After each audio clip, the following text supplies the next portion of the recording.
ஆனா இப்போ சக்தி மனசுல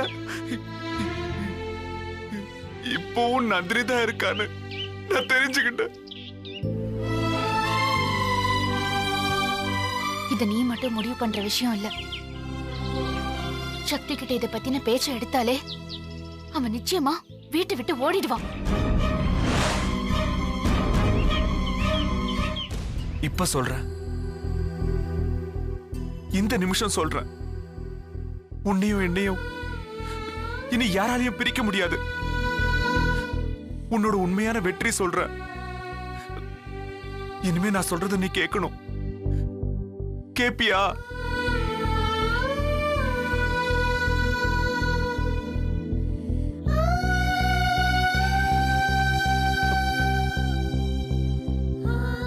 நீ என்ன நம்பல?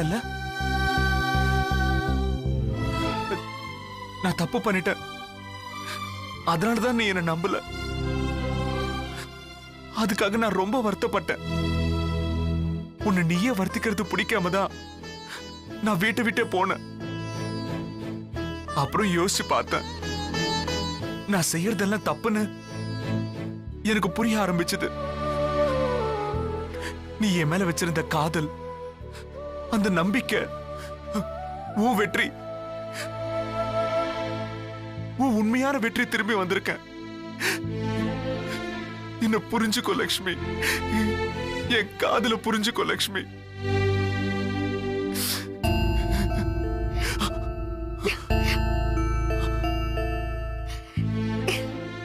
என்ன புரிஞ்சுக்கிட்டீங்கல்ல, அது போதும்.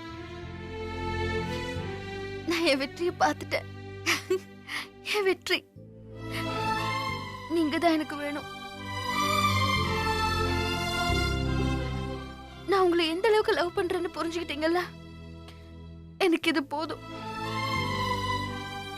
நீங்க இல்லைன்னா இது வெறும் உடம்பு. இன்னொரு தடவை என்ன சந்தேகப்பட மாட்டீங்கல்ல? மாட்டேன். அது தப்புன்னு உணர்ந்துதான் நேரா கோயிலுக்கு போய் என்கிட்ட இருந்து லட்சுமியை பிரிச்சிடாதன்னு கடவுள் கிட்ட கண்ணீர் விட்டு கதறி அழுது கும்பிட்டேன்.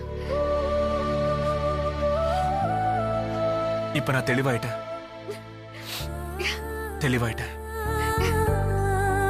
எனக்கு இது போதும்.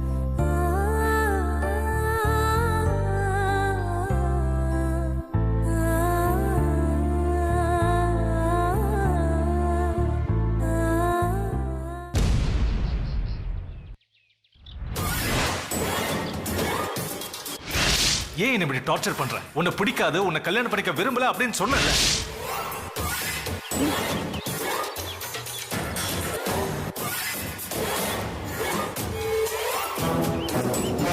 ஏன் இன்னும் நீங்க அந்த நந்தினியை நினைச்சிட்டு இருக்கீங்களா? ஆமா, அந்த நந்தினி தான் என் மனசுல இருக்கா.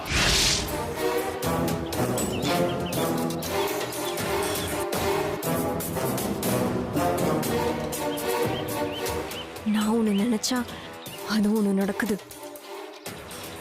சக்தி வாயிலிருந்து ஒரு வார்த்தை, ஒரே ஒரு வார்த்தை, என்னை கல்யாணம் பண்ணிக்கிறேன்னு வரமாட்டேங்குது. இப்ப கூட அந்த நந்தினியை மனசுல நினைச்சிட்டு இருக்கேன். நீ என்கிட்டயே சொல்றோம்.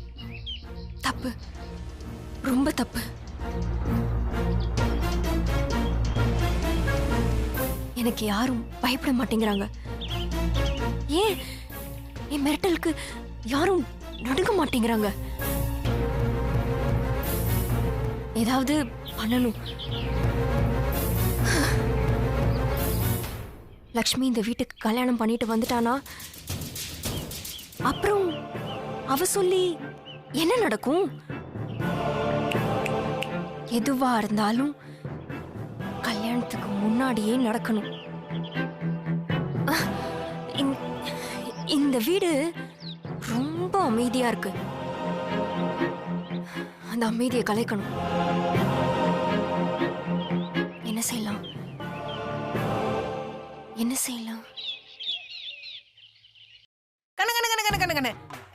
இந்த கண்ணால பார்த்து வை கண்ணு. ஏன் அங்கதான் ஏற்கனவே ஒரு கண்ணாடி இருக்குல்ல? அந்த கண்ணாடிக்கு நீங்க நடந்து போகணும் கண்ணு. இந்த கண்ணாடி உங்ககிட்ட வரும்ல, அதான். சரியா புடிங்க.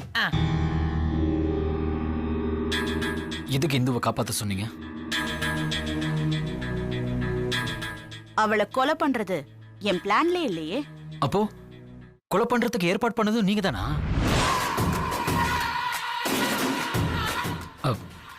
இந்து என்னோட கிளாஸ்மேட். அவளை காப்பாத்த சொன்னீங்க, வேலை இல்லாத எனக்கு வேலை கொடுத்தீங்க. சந்தோஷம். அதுக்காக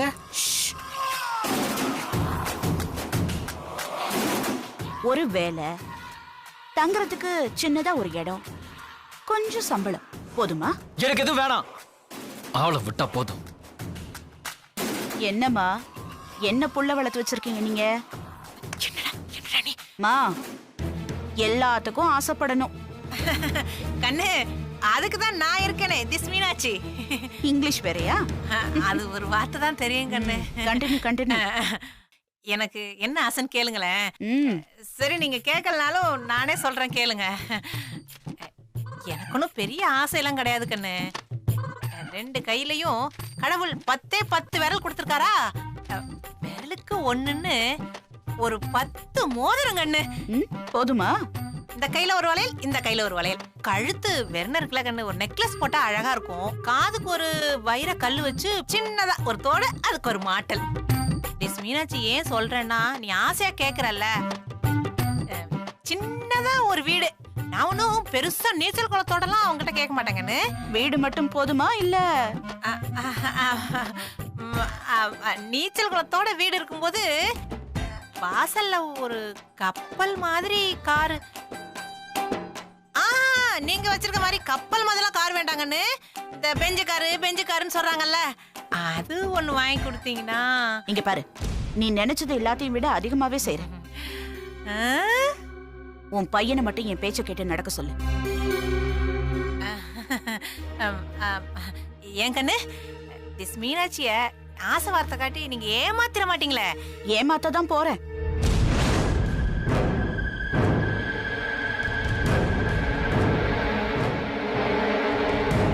ஆனா உங்களை இல்ல. நான் என்ன செய்யணும்னு நீங்க சொல்லவே இல்லை. இப்போதைக்கு டிரைவரா இரு, நேரம் வரும்போது என்ன பண்ணணும்னு அப்ப சொல்றேன். என்னன்னு தெரியாம எப்படி இங்க இருக்கிறது? கண்ணு, ஒரு நிமிஷம் இருங்க, அவனுக்கு நான் புரிய வச்சுட்டு வரேன். என்னடா பேசிட்டு இருக்க நீ? இத்தனை நாளா ஒரு வயசு சோத்துக்கு நாய் மாதிரி அலைஞ்சிட்டு இருந்தோம், மறந்துட்டியா? மகாலட்சுமி மாதிரி வந்து கொட்டி கொட்டி கொடுக்குறாங்கிறாங்க, அதை போய் வேண்டான்னு சொல்றேன். என்னடா நோம்மா, நான் உன் பக்கத்துல தானே இருக்கேன், வாயை மூடிட்டு பேசாம இரு சொல்லிட்டேன். கண்ணு, நீங்க கரணம் போட சொன்னாலும் சரி, சரணம் போட சொன்னாலும் சரி, நாங்க போடுறோம் கண்ணு.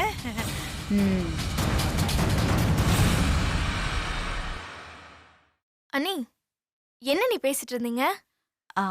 அது ஒண்ணும் இல்ல, வந்ததுல இருந்து நம்ம வீட்லயே இருக்காங்கல்ல, சரி அதான் கெஸ்ட் ஹவுஸ்ல தங்க சொல்லாமேன்னு சொல்லிக்கிட்டு இருந்தேன். ஏன் நீ கெஸ்ட் ஹவுஸ்ல தங்கணும்? இங்கே இருக்கட்டுமே. என்ன இந்த விஷயம் புரியாம இருக்க? அவன் உன் ஃப்ரெண்டா இருக்கலாம், இருந்தாலும் அவன் ஒரு டிரைவர்.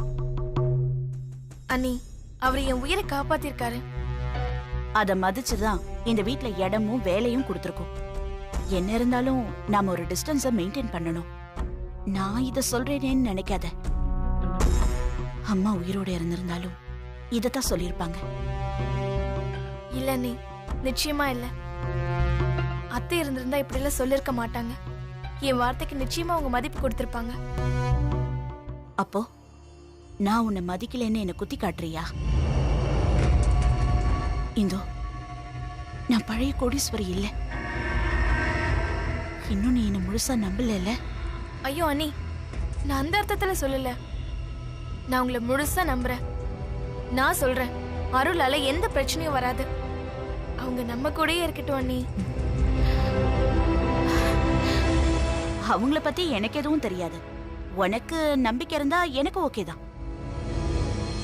எனக்கு என்ன தெரியுமா, என் இந்துவோட மனச யாருமே நோக்கடிக்க கூடாது. அதனாலதான் சொன்னேன். அப்படிலாம் எதுவும் ஆகாது அண்ணி. இங்கே தங்கிக்கங்கன்னு நானே சொல்றேன். சரி.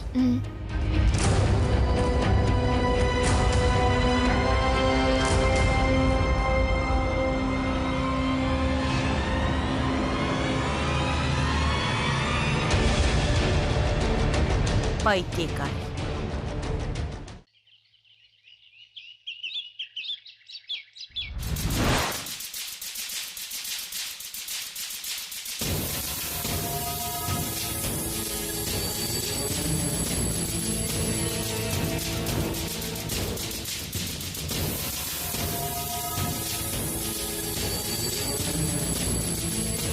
அனு,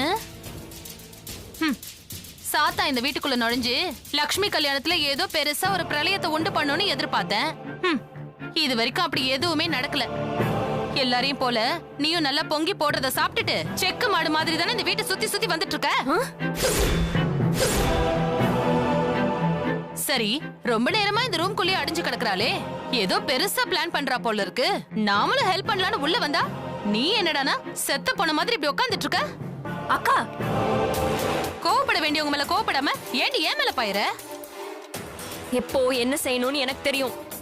எனக்கு தெரிய மாட்டேங்குதே, அதான் தவிக்கிறேன். ஐயோ, கல்யாணம் வேற நெருங்கிட்டு இருக்கு.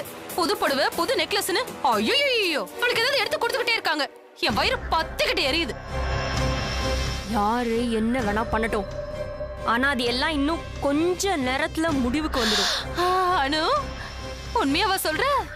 ஐயோ, கேட்கவே காதுக்குள்ள எல்லாரும் இசரியம்மா பாடுற மாதிரி இருக்கே. என்னடி பண்ண போற? சொல்லுடி, சொல்லிடு. எனக்கும் சக்திக்கும் கல்யாணம் பண்ணுன்ற எண்ணம் அந்த லட்சுமிக்கு துளி கூட இல்ல. அவ கல்யாணத்தை நான் நடத்த விட்டுருவேனா? இப்பவே போய் வெற்றி மாமா கிட்ட எல்லா உண்மையை போட்டு உடைக்க போறேன்.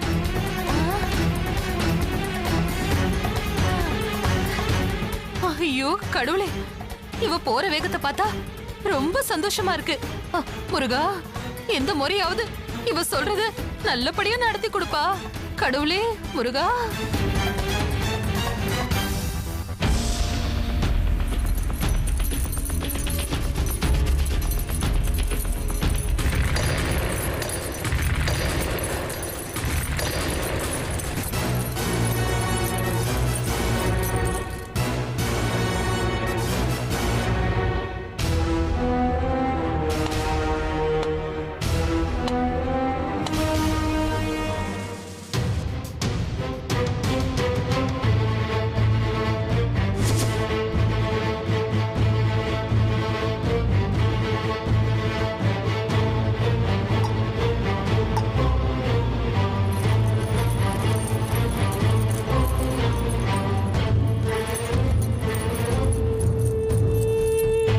லட்சுமி அக்கா, என்ன பண்றீங்க?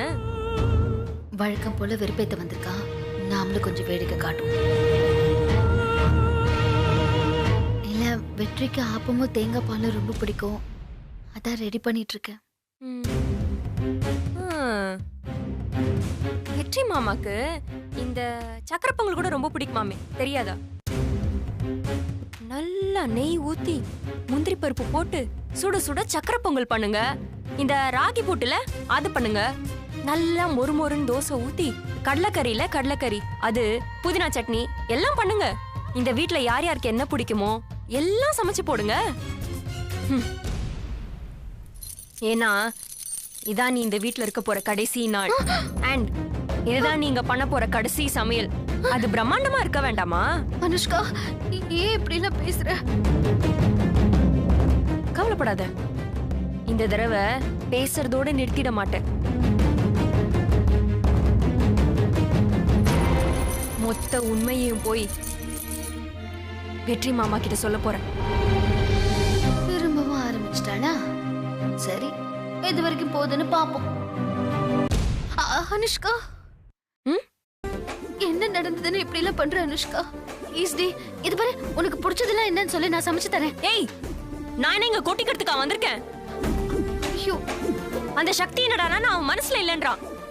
நீ என்னடானா கல்யாணத்துக்கு சந்தோஷமா ரெடி ஆயிட்டு இருக்க. என்னதெல்லாம் பாத்துட்டு இருக்க சொல்றியா? இப்ப பாரு வெற்றி மாமா. ப்ளீஸ் டி, எதுவா இருந்தாலும் பேசி தீர்த்துக்கலாம் ப்ளீஸ். உன்கிட்ட நான் நிறைய பேசி பாத்துட்டேன், எதுவுமே தீர்ற மாதிரி இல்ல. என்ன விடு. ஐயோ அனுஷ்கா, அனுஷ்கா ப்ளீஸ் கெஞ்சி கேக்குறேன். அனுஷ்கா, என்ன விடு லட்சுமி கிட்ட சொல்லி வாழ்க்கை என்ன விடு ப்ளீஸ். என்ன விடு வெற்றி மாமா. அனுஷ்கா, அனுஷ்கா, அனுஷ்கா, அனுஷ்கா.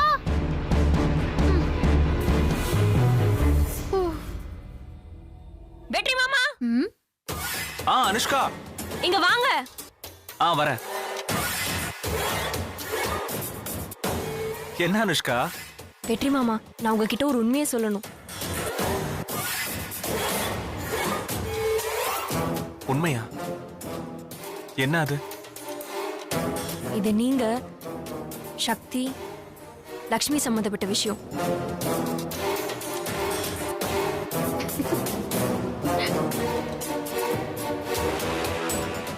இத கேட்டுட்டு நீங்க எதுவும் நேரா விஷயத்துக்கு வா அனுஷ்கா.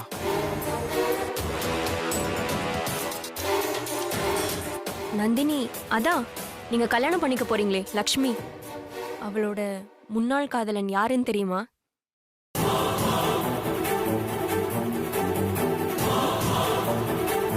வேணாம்.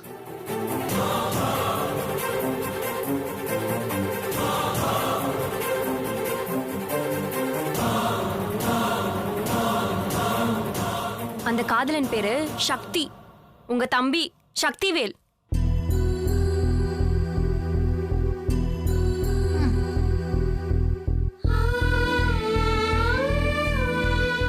என்ன மாமா அப்படியே நிக்கிறீங்க? அதிர்ச்சி ஆகல? கோவம் வரல? இந்த கல்யாணத்தை நிறுத்தணும்னு தோணல? இதெல்லாம் எனக்கு ஏற்கனவே தெரியும். வேற ஏதாவது சொல்லணுமா?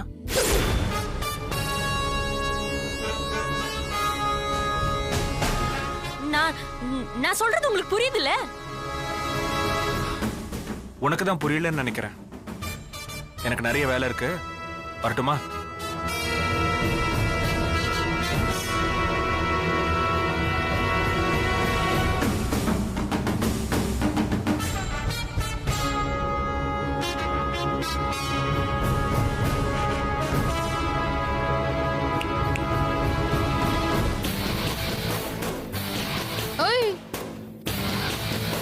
எங்கடி ஓடுற?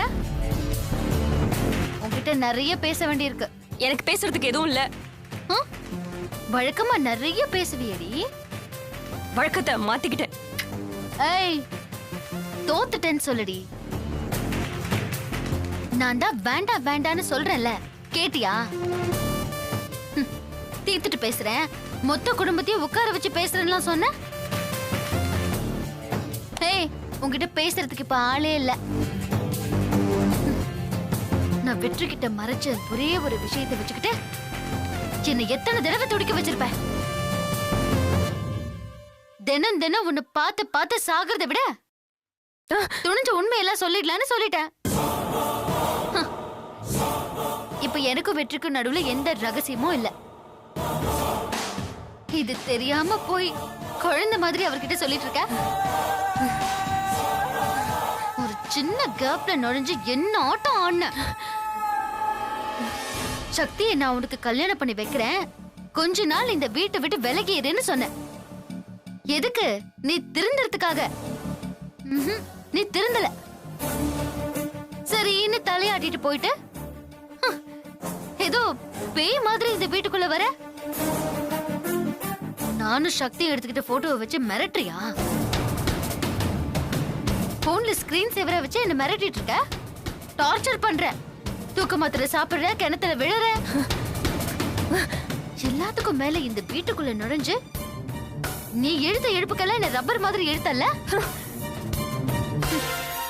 ஏதோ சொல்லுவியே, Anushka counting starts, Anushka counting ஸ்டார்ட்ஸ்னு. இப்ப சொல்லிடி பாக்கலாம், என்ன நடக்குதுன்னு பாத்துலாம். சொல்லு. உன்ன மாதிரி ஆணவம் பிடிச்சவள, அதிகாரம் பண்றவள, காதல கூட மிரட்டினாதான் கிடைக்கும்னு நினைக்கிறவள, அடுத்தவங்களை கஷ்டப்படுத்தி சந்தோஷப்படுற சைக்கோவ எவனும் விரும்ப மாட்டான். ஏய், அப்புறம் எப்படி சக்தி உன்னை விரும்புவான்? உனக்கு ஒரு குட்டி கதை சொல்லடா. எங்க போற? இவ்வளவு நாள் நீ பேசினப்ப நான் கேட்டேன்ல, கேளு. ஒரு குரங்கு கதை சொல்றேன், உனக்கு பொருத்தமா இருக்கும். காட்டுல ஒரு பெரிய மரத்தை ரெண்டா பொளக்கிறதுக்கு விறகு வெட்டி ஒரு ஆப்ப வச்சானா. அவரு பாதி பொழந்த நிலையில ஆப்ப அப்படியே வச்சுட்டு அவன் சாப்பிட போயிட்டானா. அத பாத்துக்கிட்டே இருந்த குரங்கு அந்த ஆப்ப லேசா அசைச்சு பாத்துச்சான். அதுவும் அசைய ஆரம்பிச்சிருச்சு. அதோட ஆர்வமும் ரொம்ப அதிகமாயிடுச்சு. அந்த ஆப்ப சுலபமா புடுங்கிடலான்னு ட்ரை பண்ண ஆரம்பிச்சுதான். முடியல. அதனால திரும்பவும் ரெண்டு கையும் சேர்த்து வச்சு கஷ்டப்பட்டுச்சான். அப்பவும் முடியலையாம். உடனே கோவத்துல அந்த மரத்து மேல உட்காந்து தம் கட்டி இழுத்துச்சான். ஒரு கட்டத்துல ஆப்பு விருட்டுன்னு கையோட வந்துருச்சு. ஹ, அதே நேரத்துல 2 பக்கமும் கால் போட்டு உட்கார்ந்திருந்த குரங்கோட வாலு மரத்துல மாட்டிக்கிச்சான்.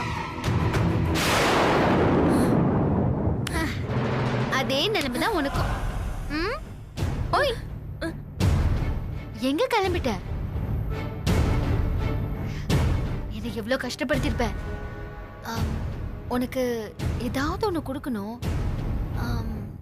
என்ன கொடுக்கலாம்? என்ன கொடுக்கலாம்? டக்குன்னு தோண மாட்டேங்குது.